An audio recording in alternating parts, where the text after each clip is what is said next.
Okay, everybody, here are some tips for you to do Unit 2. I hope you're caught up and everything's going well for you. Remember, if you just take the time to read the description and answer each question they asked for you under the competency statement, you will be fine. So in Unit 2, you are going to do an assignment that requires a template, and I have provided that for you.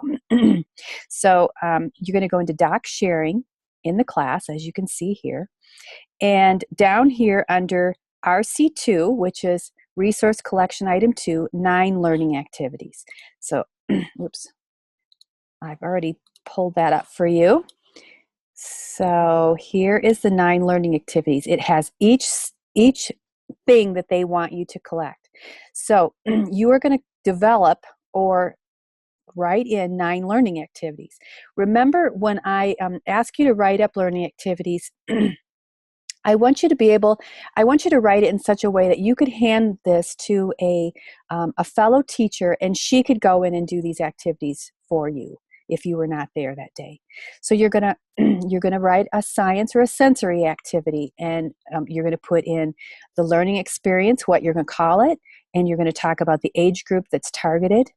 You're also then gonna go to your Iowa Early Learning Standards or your GOLD and find a goal that matches that. So,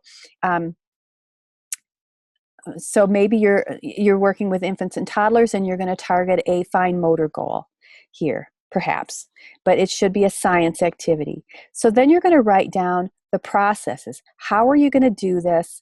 What are you going to do? And then you're going to describe in detail how to do it. So, and then materials that you need to use. And you're going to do that for all 9. So language and literacy, creative arts. Make sure it's creative arts, not a craft. Craft is not creative generally. It's copying. Fine motor activity, a gross motor activity, which they have specified they want it to be an outdoor activity.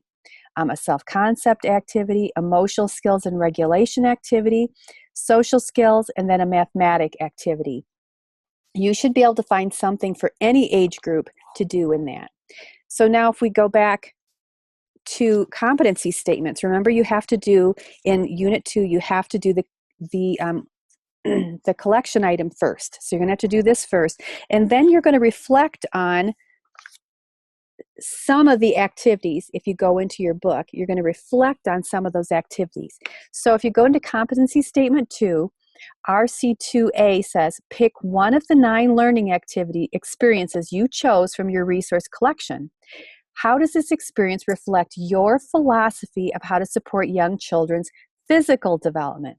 So obviously you're going to reflect on either the gross and or fine motor activity, unless you did say for your science activity, you did a fine motor activity, but you're going to reflect on that activity and how it reflects your philosophy about how children learn and how they grow in a physical way. So take each item very carefully and write up a competency statement. You're just writing what you know. Don't make this difficult. You've only got 500 words to do all of this. I think there's 4 different statements they ask. Remember in the last one, the last piece of this in RC2, it says, an additional paragraph describe how to promote communication language development among all children. And here's the trick, including dual language learners. You may not have any dual language learners in your classroom. However, I'm going to go back to stop sharing. You may not have any dual language learners in your classroom right now, but you may in the future. So I want you to think about how you would promote language and communication development in a child that does not speak English. Even though you don't speak their language. I know teachers that have 4 or 5 different languages in their classroom, and they have to figure out how to communicate with those children and help them to learn. That's what you're doing. You're helping them to learn and grow and communicate. So I want you to talk a little bit about that. It may be only a sentence or 2, but don't forget that piece. A lot of people do. Good luck with Unit 2. Hopefully everything goes well. I will give you feedback and just do the best you can. It's going to be great. Thanks, ladies. Bye.